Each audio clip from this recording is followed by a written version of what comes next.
Hello schoolmates की family. तो आज हम अपनी वीडियोस के अंदर डिस्कस करने वाले हैं कि सीबीएसई क्लास 12 इकोनॉमिक्स का सिलेबस क्या रहने वाला है। तो इकोनॉमिक्स के अंदर हमें दो बुक्स के बारे में यहाँ पर रीड करना है। फर्स्ट हमारी है मैक्रो इकोनॉमिक्स और दूसरी हमारी है Indian economic development.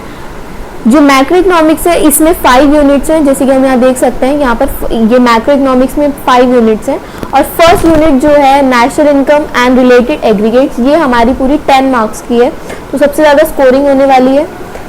Money and banking के अंदर ये 6 मार्क्स की हमारी पूरी यूनिट है। Determination of income and employment 12 marks की है। Government budget and economy 6 marks की है एंड बैलेंस ऑफ पेमेंट हमारी 6 मार्क्स की है। तो इसकी ये सब टोटल जो है ये 40 मार्क्स की ये पूरी बुक आने वाली है हमारी। नेक्स्ट हम पढ़ेंगे इंडियन इकोनॉमिक डेवलपमेंट। इसमें हमारी 4 यूनिट्स है। Development experience and economic reform since 1991, ये पूरी यूनिट जो है हमारी 12 मार्क्स की आने वाली है। Current challenges facing Indian economy, ये हमारी 20 मार्क्स की आने वाली है, तो सबसे ज़्यादा यहाँ से क्वेश्चन सबसे ज़्यादा बनने वाले हैं। Development experience of India a comparison with the neighbours, तो हम इसके अंदर इंडिया, चाइना एंड पाकिस्तान के बारे में पढ़ेंगे। तो ये एक ही चैप्टर है, तो ये पूरा 8 मार्क्स का है, तो ये भी सबसे ज़्यादा स्कोरिंग होने वाला है। तो पूरी बुक जो है इंडियन इकोनॉमिक डेवलपमेंट ये 40 मार्क्स की आएगी। तो पूरी macro economics and Indian economic development दोनों 40 मार्क्स की आएंगी, तो इसलिए टोटल जो है वो 80 मार्क्स का ऐसे ये बन जाता है। उसके बाद जैसे कि हम स्क्रीन पर देख सकते हैं कि 2 हमारी बुक्स हैं, Indian economic development and macro economics. तो मैक्रो इकोनॉमिक्स के लिए मैं ये प्रेफर करती हूँ कि आप संदीप गर्ग फॉलो करें, क्योंकि इसके अंदर कंटेंट्स की लैंग्वेज जो है वो बहुत ज़्यादा अच्छी दे रखी है। और इंडियन इकोनॉमिक डेवलपमेंट में मैं ये सजेस्ट करूँगी कि आप टीआर जन लें, बाकी it's up to your choice कि आप क्या प्रेफर करना चाहते हैं और आपको क्या बेटर लगता है। अब हम डिस्कस करेंगे क्लास 12 इकोनॉमिक सिलेबस। फर्स्ट हम मैक्रो इकोनॉमिक्स के बारे में डिस्कस करेंगे कि सबसे पहले हमारी जो यूनिट थी हमने देखा था कि ये पूरी 10 मार्क्स की आएगी। तो national income and related aggregates के अंदर हमें क्या क्या पढ़ना है। सबसे पहले हमारे मैक्रो इकोनॉमिक्स का मतलब क्या होता है, हमें डिफरेंट टाइप्स ऑफ गुड्स पढ़ने हैं, जैसे हम स्क्रीन पे देख सकते हैं। Consumption goods, capital goods, final goods क्या होते हैं, इंटरमीडिएट गुड्स क्या होते हैं, स्टॉक एंड फ्लोज के बारे में पढ़ेंगे, इन्वेस्टमेंट्स, डेप्रिसिएशन, ये सब चीज़ों के बारे में हम पढ़ेंगे।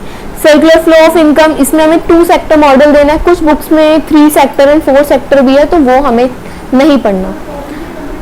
Methods of calculating national income, हमें ये पढ़ना है कि इसमें 3 मेथड्स आएंगे आपके, value added method, expenditure and income method. ये तीनों के तीनों पढ़ने मोस्ट इंपॉर्टेंट टॉपिक है इस चैप्टर का, क्योंकि इससे 6 मार्क्स का क्वेश्चन जो है वो हर साल मोस्टली आता ही है। इसका न्यूमेरिकल जो है वो 6 मार्क्स का आता है, तो 4 मार्क्स की इसमें मोस्टली थ्योरी रहती है। कभी कभी लास्ट ईयर हमारा पैटर्न चेंज हो गया था, तो 3 मार्क्स का इससे एक न्यूमेरिकल आया था, बाकी 7 मार्क्स की जो थी इससे थ्योरी थी। तो एग्रीगेट इसके अंदर हमें ये कुछ अलग अलग नेशनल इनकम्स के कॉन्सेप्ट हैं, लाइक जीएनपी, एनएनपी, जीडीपी, ये सब हम इसमें पढ़ेंगे। नॉमिनल जीडीपी क्या होती है, रियल जीडीपी क्या होती है, जीडीपी डिफ्लेटर क्या होगा, जीडीपी एंड वेलफेयर क्या होगा, ये सब हम इसमें डिस्कस करने वाले हैं। नेक्स्ट मनी एंड बैंकिंग, जैसे कि हम देख सकते हैं कि मनी एंड बैंकिंग जो है वो 6 मार्क्स की है और 6 मार्क्स में कुछ लिमिटेड क्वेश्चंस हैं इसके भी, कि हमें सबसे ज़्यादा किस पे कंसंट्रेट करना है। सबसे पहले हम इसमें मनी के फंक्शंस पढ़ेंगे, मनी का मीनिंग क्या हो गया, सप्लाई ऑफ मनी पढ़ेंगे, फिर उसके बाद हमने बार्टर सिस्टम के बारे में पढ़ेंगे। मनी के फंक्शंस हो गए, प्राइमरी फंक्शन, सेकेंडरी फंक्शंस हो गए, सेंट्रल बैंक के फंक्शंस हो गए, ये मोस्ट इंपॉर्टेंट है। फिर हम इसमें मनी क्रिएशन के बारे में पढ़ेंगे, तो इसमें सबसे ज़्यादा जो इम्पॉर्टेंट है वो मनी क्रिएशन हो गया और हमारे सेंट्रल बैंक के फंक्शंस, ये तो पढ़ने ही हैं। उसके बाद हमारे कुछ रेट्स यहाँ पर है, CRR दिया हुआ है, SLR दिया हुआ है, repo rate, reverse repo rate, इनसे भी क्वेश्चन आते हैं कि ये वाले जो रेट्स हैं इन्फ्लेशन को कैसे कंट्रोल करते हैं, तो ये भी मोस्ट इंपॉर्टेंट है। नेक्स्ट है third unit, determination of income and employment. तो ये जो यूनिट है हमारी 12 मार्क्स की आने वाली है और इसमें हम एग्रीगेट डिमांड के बारे में पढ़ेंगे, इन्फ्लेशनरी गैप, डिफ्लेशनरी गैप, हम इसमें ये पढ़ेंगे। फिर हम इसके अंदर कुछ कंपोनेंट्स पढ़ेंगे कि उसके बाद हम इसमें propensity to consume, propensity to save, ये कुछ आपके लिए नई टर्म्स होंगी जिसके बारे में हम आप पढ़ेंगे, डिस्कस करेंगे। Short term equilibrium, output, investment multiplier, most important investment multiplier बहुत इंपॉर्टेंट है इस चैप्टर में। फिर हमें इन्फ्लेशनरी गैप, डिफ्लेशनरी गैप का ये जो कॉन्सेप्ट है ये पढ़ना है। डेफिशिएंट डिमांड की प्रॉब्लम कैसे सॉल्व होती है, इससे उल्टे सीधे क्वेश्चन जो है वो घुमा फिरा के आपके क्वेश्चन जरूर पेपर में इस तरीके के पूछते हैं। साथ में इसके यहाँ से भी न्यूमेरिकल जो है वो हमेशा पूछा ही जाता है। एक ये वाला जो है जिसमें हमारे न्यूमेरिकल्स पूछे जाते हैं, प्लस थ्योरी दोनों आती है इस चैप्टर से भी और नेशनल इनकम से भी, तो इसमें भी हमें ध्यान देना है। नेक्स्ट है हमारा गवर्नमेंट बजट।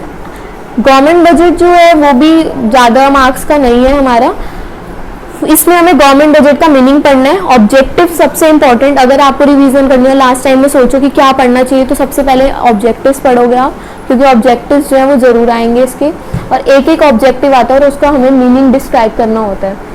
तो इसके बाद हम इसमें ये पढ़ेंगे कि 1 मार्क्स का मोस्टली बहुत टाइम से 1 या 2 मार्क्स का लास्ट इससे न्यूमेरिकल पूछा जाता है, और वो मोस्टली एमसीक्यूज में ही पूछा जाता है।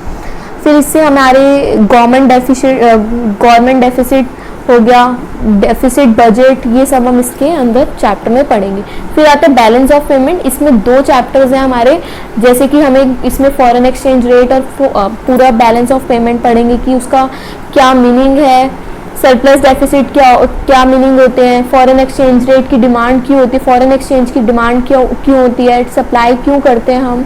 फिर हम इसमें 3 तरीके की टाइप्स पढ़ेंगे फॉरेन एक्सचेंज रेट की, fix exchange rate, flexible rates और मैनेज फ्लोटिंग, ये तीनों पढ़ेंगे, और सबसे इम्पोर्टेंट इसका डिफरेंस रहने वाला है। फिर हम इसमें ये पढ़ेंगे कि इसमें से भी हमारा ग्राफ्स के पॉइंट ऑफ व्यू से हमारा क्वेश्चन आ सकता है।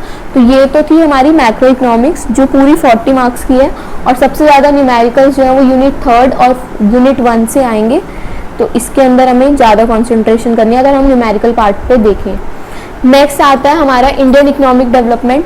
इंडियन इकोनॉमिक डेवलपमेंट जो है हमारे कुछ फेसेस में है, कि जैसे फर्स्ट हम देख सकते हैं कि यूनिट 1 जो है वो है development experience 1947 to 1990 and economic reforms 1991। तो सबसे पहले हमें ये पढ़ना है कि जो इंडियन इकोनॉमी थी वो जो इंडिपेंडेंस से पहले कैसी थी हमारी इकोनॉमी, जब ब्रिटिशर्स थे तब हमारी इकोनॉमी किस तरीके की थी। फिर हमें अपने 5 ईयर प्लान्स के बारे में पढ़ना है कि फर्स्ट 5 ईयर प्लान कब आया था, क्या क्या चेंजेस आए थे उससे। फिर हमें एग्रीकल्चर के बारे में पढ़ना है कि हमारी एग्रीकल्चर से क्या क्या प्रॉब्लम्स होती हैं, क्या क्या चीज़ें हैं, क्या क्या हमें फ़ायदे हो रहे हैं एग्रीकल्चर से, या फिर क्यों फार्मर सफ़र कर रहे हैं, क्यों उनकी लो वेजेस हैं, हम इसमें सब ये चीज़ें पढ़ेंगे। क्या करते हैं फार्मर्स अपनी कैपिटल अरेंज करने के लिए। फिर हम इंडस्ट्रीज़ के बारे में पढ़ेंगे कि small scale and large scale industries, small scale क्या कर रही है हमारे नेशन के लिए और लार्ज स्केल क्या कर रही है। स्मॉल स्केल से आपको पता है कि एम्प्लॉयमेंट राइज होती है और लार्ज स्केल से हमारी जीडीपी इंक्रीज ज़्यादा होती है, तो हम इसमें ये पढ़ने वाले हैं। फिर आता है 1991, जिसको हम इस चैप्टर को हम एलपीजी के नाम से जानते हैं कि 1991 के बाद एलपीजी आया था, और एलपीजी की पूरी पॉलिसी, इसको हम न्यू इकोनॉमिक पॉलिसी के नाम से भी जानते हैं।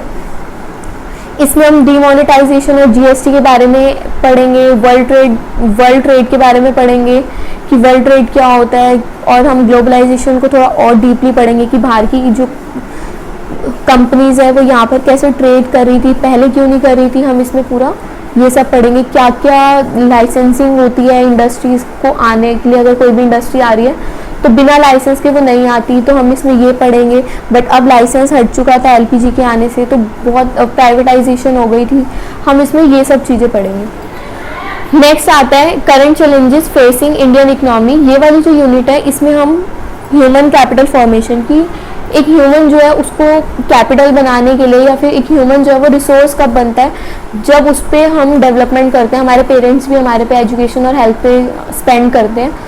तो ह्यूमन कैपिटल फॉर्मेशन में हम ये पढ़ेंगे कि हमारी गवर्नमेंट हो गई या फिर हमारी कंट्री, हमारे पेरेंट्स हमारे लिए क्या करते हैं जिससे हम एक कैपिटल में कन्वर्ट हो जाते हैं। फिर हम रूरल डेवलपमेंट के बारे में पढ़ेंगे कि रूरल डेवलपमेंट जो है वो उसमें कैसे कैसे डेवलपमेंट हो रही है, या फिर रूरल एरियाज जो है वो क्यों सफ़र कर रहे हैं।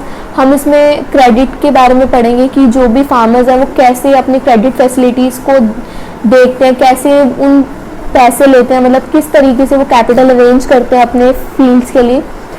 फिर हम इसमें डिफरेंट डिफरेंट टाइप्स के बैंक्स पढ़ेंगे, लाइक रूरल डेवलपमेंट बैंक, हम इसमें ये पढ़ेंगे, नेबार्ड हो गया, स्टेट बैंक ऑफ इंडिया हो गया, हम इसमें ये पढ़ेंगे। फिर ऑर्गेनिक फार्मिंग हमारे लिए बहुत ज़्यादा ज़रूरी होती है, उसके फंक्शंस पढ़ेंगे, फीचर्स वगैरह की क्यों बेस्ट है हमारे लिए, बट उसके कुछ नुकसान भी हैं।